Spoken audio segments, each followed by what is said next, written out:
Have you ever walked away from a conversation and thought, why did that feel so difficult? You weren't arguing. Nobody was angry. Nothing terrible happened. And yet somehow, the conversation felt like work. You had to keep explaining yourself. You kept adding more words. You answered a simple question with a 5-minute story. You started a sentence, changed direction halfway through, remembered another detail, added that too. And by the time you finished, you weren't even sure what your original point was. Here's the uncomfortable truth. The problem might not be that you don't know how to communicate. The problem might be that you are trying to communicate too much.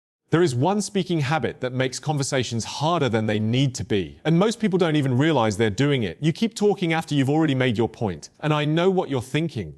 But if I stop talking, won't I sound awkward? Actually, the opposite can happen. Sometimes the most powerful thing you can say in a conversation is nothing at all. Think about the last time someone asked you a simple question. What do you think about the new project? You could say, I think it's a good idea. We just need to be careful about the timeline. Simple, clear, done. But maybe you continued. I think it's a good idea because we've been talking about this for a while. And honestly, I remember when we tried something similar a few years ago, and there were some problems with the timing, although this situation is a little different because the team is bigger now, and suddenly your original point is buried under a mountain of words. The listener isn't thinking, whoa, what incredible communication. They're thinking, wait, what was the point? And here's where it gets interesting. You probably aren't talking too much because you love hearing yourself speak. You're doing it because you're trying to be understood. You want to make sure they don't misunderstand you. You want to sound intelligent. You want to avoid silence. You want to prove that you know what you're talking about. And sometimes, underneath all of that, there's a little bit of insecurity whispering, keep going, explain more, make sure they get it.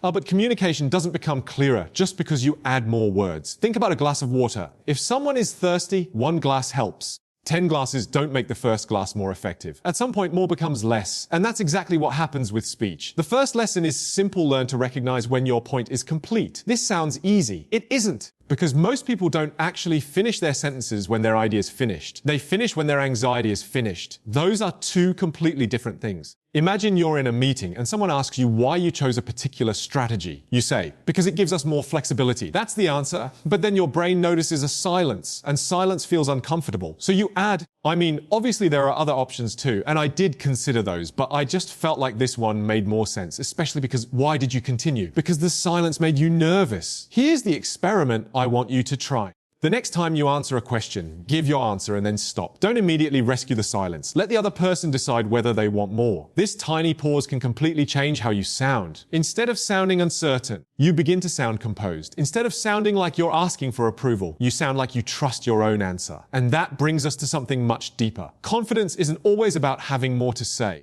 Sometimes confidence is being comfortable with what you've already said. Think about confident people you've met. They don't necessarily speak the most. They don't rush to fill every gap. They can say something and let it sit. There's a quietness around them, not because they have nothing to say, because they don't feel desperate to prove that they belong in the conversation. And this leads to the second lesson: stop treating silence like a problem. Silence is not a communication failure. It's part of communication. In fact, silence can make your words stronger. Imagine someone says, I don't think you're ready for this. You could immediately launch into a defense. Oh, I am ready. I've been preparing for this for months, and I've done this before, and I know there are some things I need to improve, but, or you could pause, look at them, and say, what makes you say that? That's powerful. Because instead of defending yourself, you're inviting information. You're turning a confrontation into a conversation. And notice what just happened. You used fewer words, but you created more communication. That's the paradox. Good communication isn't about transferring as many words as possible. It's about transferring the right meaning with as little friction as possible. Now, here's where many people get trapped. They think being articulate means using impressive words. It doesn't. Being articulate means making your thoughts easy for another person to follow. And sometimes that means deleting half of what you were about to say. I remember a simple situation that happens to people all the time. Someone asks, how was your weekend? And instead of giving them something they can respond to, you give them your entire weekend itinerary. Saturday I woke up late, then I had breakfast, then I went out. And actually before that I had to finish something for work. And then I met this friend I hadn't seen in a while. The other person is already mentally looking for an exit. Not because you're boring, because you haven't given them a door into the conversation. That's the third lesson. Don't just give information. Give the other person something to work with. Instead of telling the entire story, give them the interesting part. My weekend was actually hilarious. I accidentally ended up at a wedding I wasn't invited to. Now what happens? They ask, wait, what? You've created curiosity. You've given them a reason to participate. Good conversations aren't speeches. They're tennis matches. You hit the ball, they hit it back. You don't run onto their side of the court and keep playing by yourself. But that's exactly what happens when you over-explain. You accidentally turn a conversation into a monologue. And you might not notice it because you're thinking, I'm just being friendly. But the other person isn't getting a chance to contribute. So here's a simple rule. Give people the headline before the documentary. Tell them enough to understand the story, then let them ask for the rest. This also makes you more interesting because mystery creates engagement. If you reveal everything immediately, there's nothing left to discover. And this brings us to the fourth lesson. Stop explaining yourself when nobody asked for an explanation. This one is huge. You make a small mistake. You apologize. I'm sorry, I didn't mean to do that. It's just that I've been really busy lately, and normally I would have remembered. But yesterday was crazy, and stop. Sorry about that. I'll fix it. That's enough. You disagree with someone. I don't think that's the best option. And immediately you feel the need to soften it. I mean, I could be wrong, obviously. And I'm not saying your idea is bad. I actually think it's a really good idea. It's just that maybe. Sometimes you're not being polite. You're being afraid. Afraid of being disliked. Afraid of sounding difficult. Afraid that if someone disagrees with you, they'll think less of you. But mature communication isn't about making everyone comfortable with everything you say. It's about expressing yourself clearly while respecting the other person. You can be kind without being vague. You can disagree without becoming aggressive. You can say no without writing an essay explaining why. And here's a sentence I want you to remember. You don't have to defend every sentence you speak. Let people have their interpretation. Let them ask questions. Let them disagree. You are allowed to finish a sentence and leave it there. Now, there's one final habit that ties everything together. It's something incredibly simple, but if you practice it, people may start noticing a difference in the way you communicate.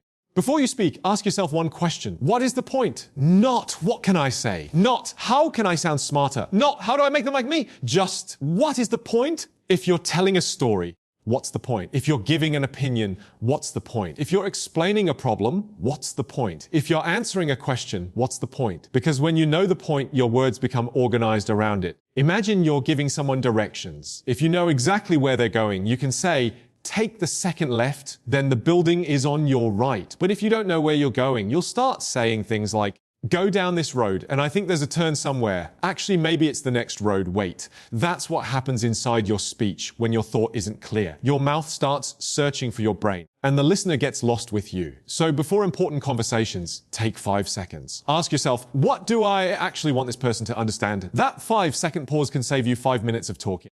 And here's the beautiful part. You don't need to become a different person to communicate better. You don't need a deeper voice. You don't need a massive vocabulary. You don't need to memorize complicated communication techniques.